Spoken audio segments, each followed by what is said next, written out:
Welcome to a new edition of the Neon Jazz interview series with Panamanian-born jazz pianist, composer, humanitarian, and activist, the great Danilo Pérez. He happened to be on the road as gigs are starting to happen again, and he is also in the midst of promoting a new upcoming album. The cornerstone of his mission is that he believes that a united global perspective for the arts and social justice are keys to moving humanity forward in harmony.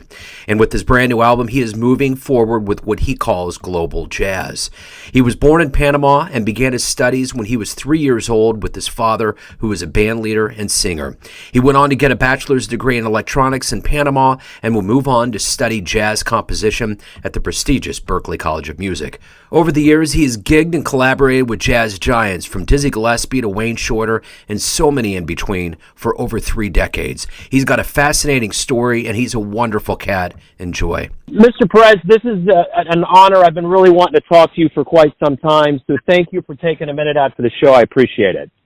Fantastic. My pleasure. So, as I mentioned up front, this has been quite a 2-year run. It's been strange, too, because, stadiums have filled up. So many things that we've seen with our eye on TV have opened up, but musicians largely have been kind of shuttered away from a lot of the music and a lot of the things, and it's so good to see you back. And you have a brand new album. You're on the road right now. This has to be quite relieving for you right now. Absolutely. It feels really empowering. It feels very hopeful, and I think it speaks to the power of music in our society. I'm ready to go on the road. It really feels great to be playing for people again and be sharing our art. As a social activist, I believe that music is the way to redirect humanity into a positive direction. So this is exciting. Yeah, and before I deviate from the new album and what's going on right now, I've noticed that over your history, especially early on with your work with Dizzy Gillespie and the United Nations, it seems as though anytime I've ever heard about those missions, the unified one language we all understand on this planet is music, and that has to be one of the most captivating parts of you being a humanitarian, to deliver that message. Absolutely, Joe. There's 2 things that I feel music brings so much to the equation in the transformation of humanity. It connects us and humanizes us. See, right there is very powerful. Right there, it's really the key. How music connects us and humanizes us. Dizzy was such a happy, wonderful person that was so good at unifying. Was that something that you took a lot of notes from him and how he lived his life? Absolutely. Beside the amazing knowledge in music, and he was one of the founders of this music. One of the great aspects of my relationship with him was learning to see how he thought of music as a diplomatic tool. I learned a lot from that, because I was in a band called the United Nations Orchestra. And I could see how he was envisioning a new world. He was reimagining a new world through music with people from all different countries playing together. Yeah, he was magnificent at it. Through your evolution as a solo artist, you've had different incarnations of sound and ensembles. This new album that you have coming out is yet another testament to your evolution as a musician. What was kind of the overarching philosophy, and how much did the pandemic play into the way that you artistically constructed this project? Well, it's interesting you asked that. To start with, I actually was in the process of making the record when the pandemic hit. So there's a part of, I think the pandemic contributed to a development, actually, if you wanted to think it this way, because, many artists, many of us, we always creating these spaces, these mystical spaces, these mystical cities where we reimagine a new world, a new society, a society full of hope and love. Crisálida for me is a space that I visualize as a multicultural platform that is protected, rebirth as human beings through the interconnection of music with other arts. This is a space, Joe, that I'm imagining where we can touch upon creative topics like immigration, climate change, social justice, environment, the environment. For me, Crisálida is a protected stage of development, of human development. We're living in a transitional period and trying to figure out what to do. What happened with whatever we do in this moment is going to be crucial to have a future. We don't have answers, concrete answers right now, but we have music, and we have each other, and we have love, and we have to access and project light, my brother. And hopefully the world slowing down and us not having control over things will help us put those things into focus, because I think that's a part of musicians reemerging to the stage, that hopefully we find a level of appreciation for the arts that we may never have had, and that would translate to what you're saying with the environment and just humanity overall. Absolutely. I think music we got to give it a try. We got to give us the right to experience music as a therapy and as a human right. The one thing that I'm curious about is someone that loves jazz and celebrates it, and as you as a practitioner of it, I'm curious, how do you see the world, the jazz community, reemerging stronger now that everything is kind of opening up and cats are putting music out that they've really worked on during this pandemic, and the live stage will open back up? How do you think the community is going to emerge stronger? I think, first of all, for the artists to understand the gift they have, to cultivate that gift for the betterment of humanity, I think it comes from the artists playing a key role in reimagining a new society, a new world.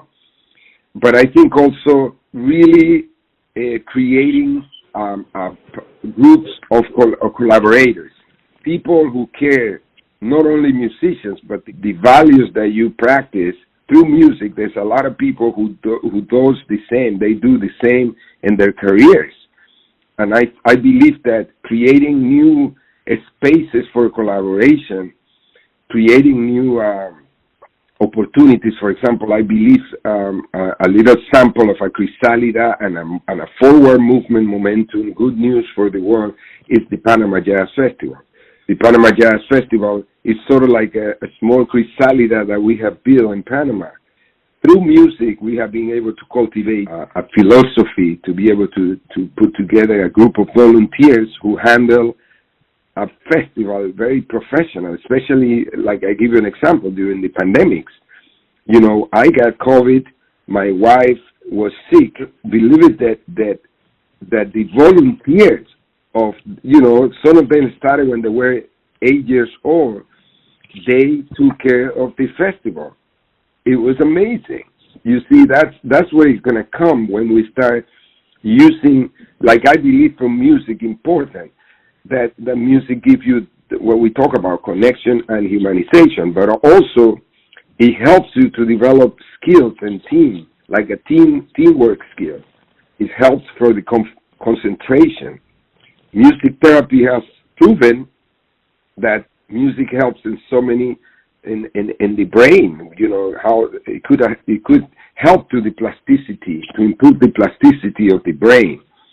So I think we gotta work together, use music as a not just take away the entertainment. I think if there's a lesson we learned during the pandemic, is that music role in the world is more than just entertainment.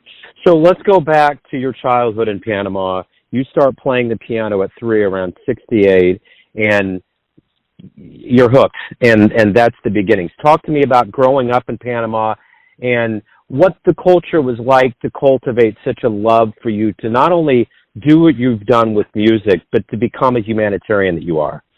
Well, at around 2 years old, actually, I started playing. My father gave me a first pair of bongos. That's how I started into music. But see, there's something interesting. My father was a teacher, and he experimented in underprivileged area of Panama, using music as a tool for the kids to learn subjects like mathematics, Spanish.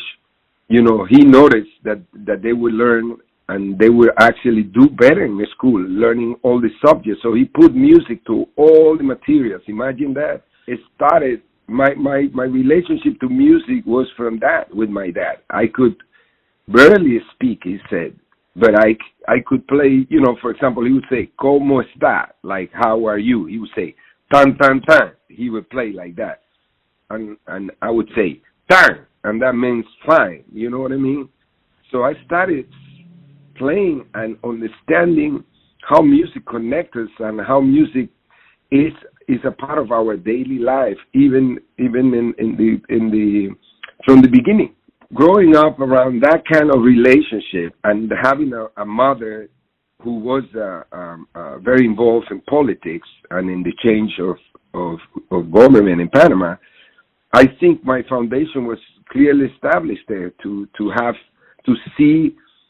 feel the power of music and to really practice music as an interconnective tool for education. You see that from right there, I started to see how we can learn everything about the world through music. And then through the experiences of my mother, I started to get involved in social justice and all the work I do that as, you know, somebody who really is getting into the social activism deep into, you know, I believe in that. I believe that's our role. And that's where my foundation started. That's beautiful. You know, the one thing that's interesting about your path, too, is before you came to the Berklee College of Music, you got an electronics degree in Panama. Talk to me a little bit about how that came about and how that translated into you eventually getting into music and going to Berklee. Wow. It's very common, John, in our country, Latin America, and many other countries in the world, that music is really seen as a side, as a hobby, because it, you know, so many biases related to that, especially the one that you cannot survive playing music.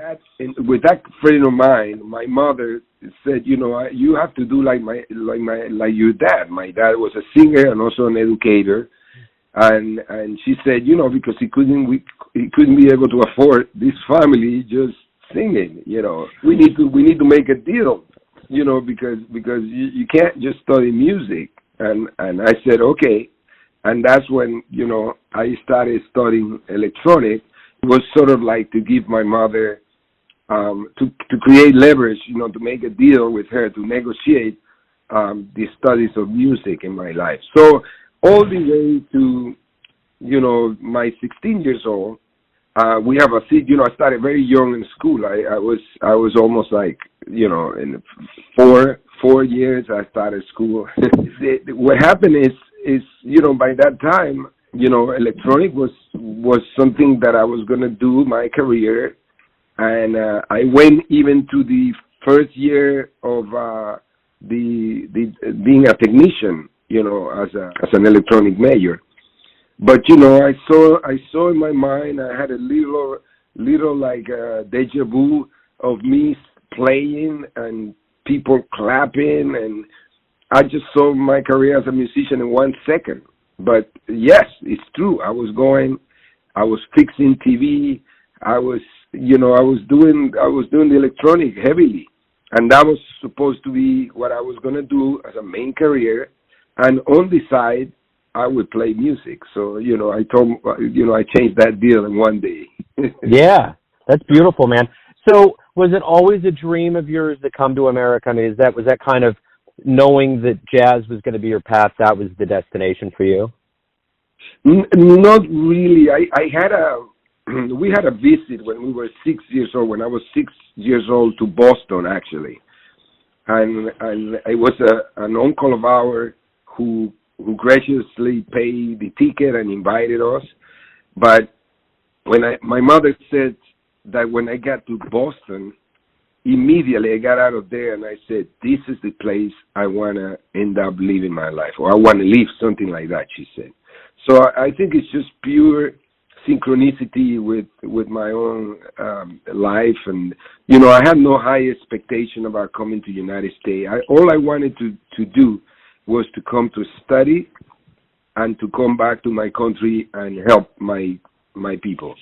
So, early on, when you were at Berklee, you learned from Paquito de Rivera, Slide Hampton, John Hendricks, and then that led to you early on being around Jack DeJohnette, and as we mentioned, Dizzy Gillespie. And at that point in your life, these people are elders. They're legendary.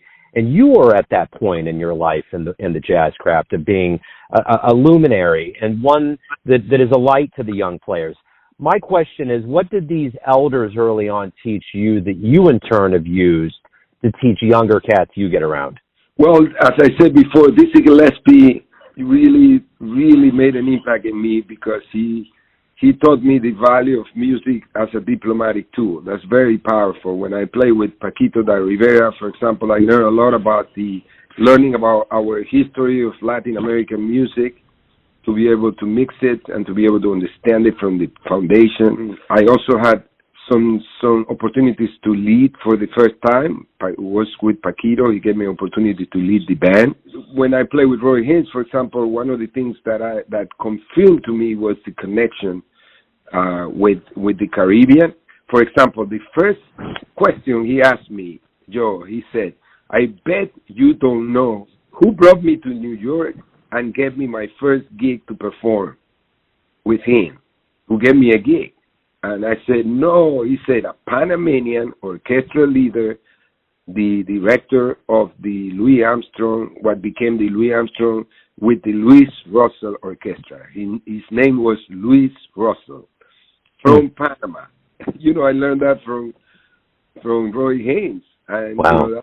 That was amazing. So, many of them, I learned so many things, that Steve Lacy, for example, show me the importance of, words in your playing in a way, and then all the way to, the relationship with, I call him my second father, Wayne Shorter. Yeah, and I was going to ask about that. Wayne had to have been a huge leap of so many things that you've learned in your life. Yes, Wayne was very important in my life. Wayne is very important in my life, and I think he connected me. He helped me to connect my life, to see music as a celebration of our life. When you play music, you're celebrating life. That if you're doing a lot of things, for example, one thing I learned from him that was very powerful, I say, Wayne, he said, "Hey, Danilo, I didn't know you were a social activist and all of that." I was like, "That's amazing." I said, "Yeah, Wayne, sometimes I feel like I have to wear so many hats when I, teacher and social activist and this and that." He said, "Yeah, Danilo, but, just write and play and compose the way you want the world to be like." And that comment proved to be very powerful for me, Joe. That united me. That was incredible. That's it. That from that day, that changed. Also, I have to credit Wayne with my marriage and my family. He recognized there was a little bit of fear in there or concern about getting married, getting committed, and developing, for him, it was important. And the way that he came up about it was really funny. I asked him, "Wayne, what do you think I should keep working?" And, I was thinking about music, like, how could I keep improving? He said, "You need to get married." and I think what years later, I heard Carolina, his wife, say he was concerned that Danilo think he needs more music lessons, but what he needs is more life lessons, so he can that's what you play, more life lessons, more stories, so he can play that and he can bring that to his playing. And I'm so grateful for that lesson, man. Every day you wake up, you have the chance to create music. That's your profession. What do you look forward to the most every day you wake up? What brings you the most joy as being a professional musician? The connection with people, the sharing of music, the sharing, the magic, the divine experience that you feel when you start connecting with people through sounds, the improvisation aspect, the way we can practice so much optimism and healing behaviors.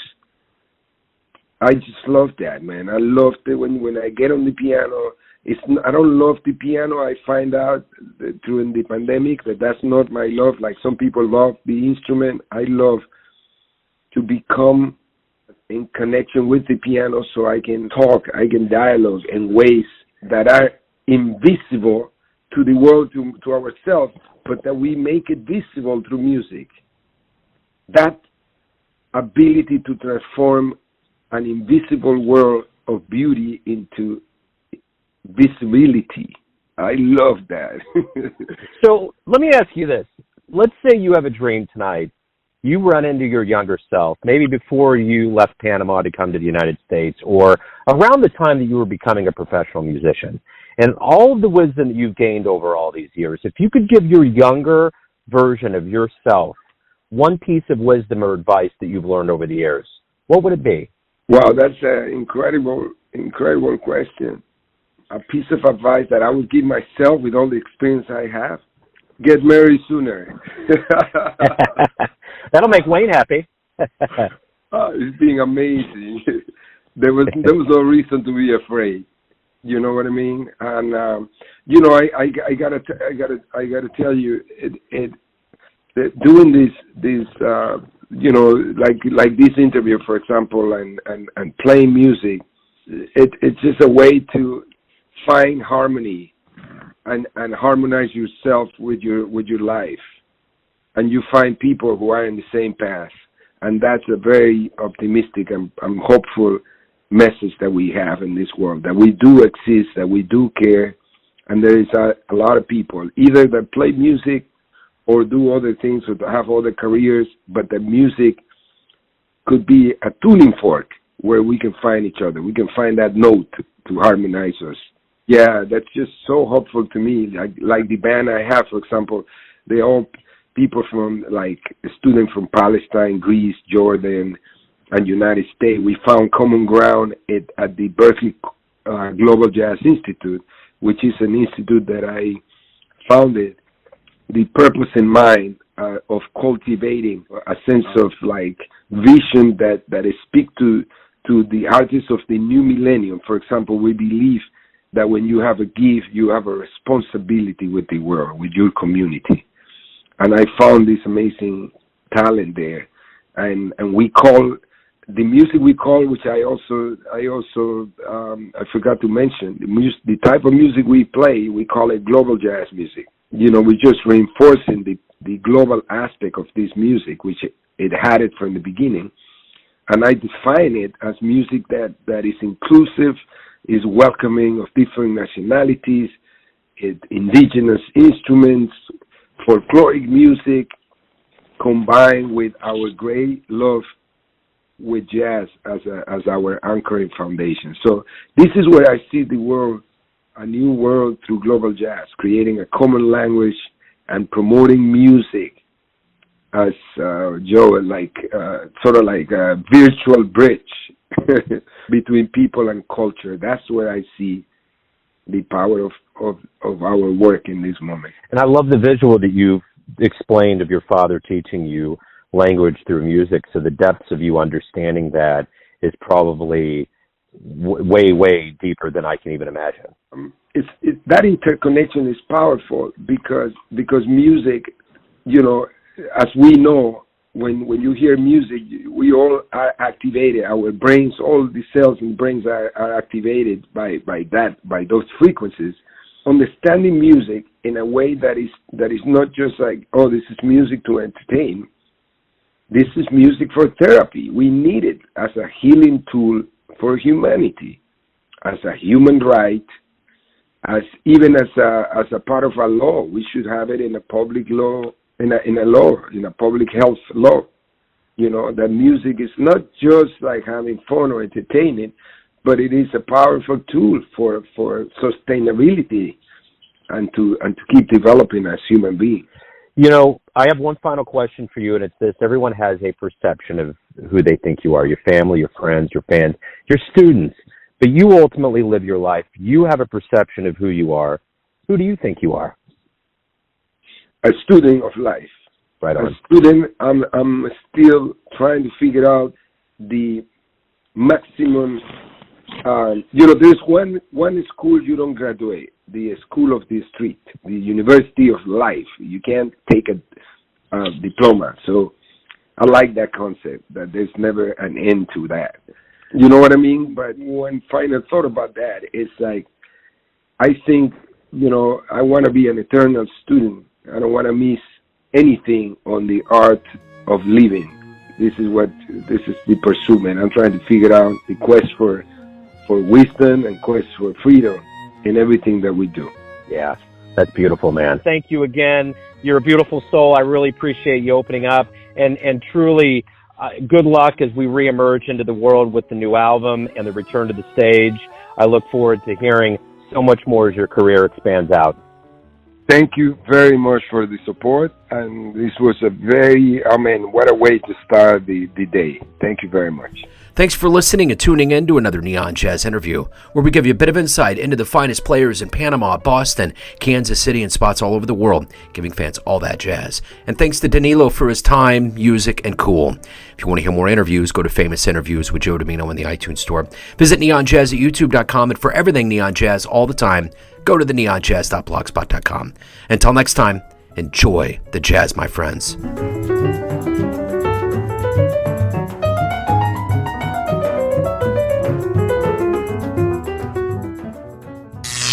Neon Jazz.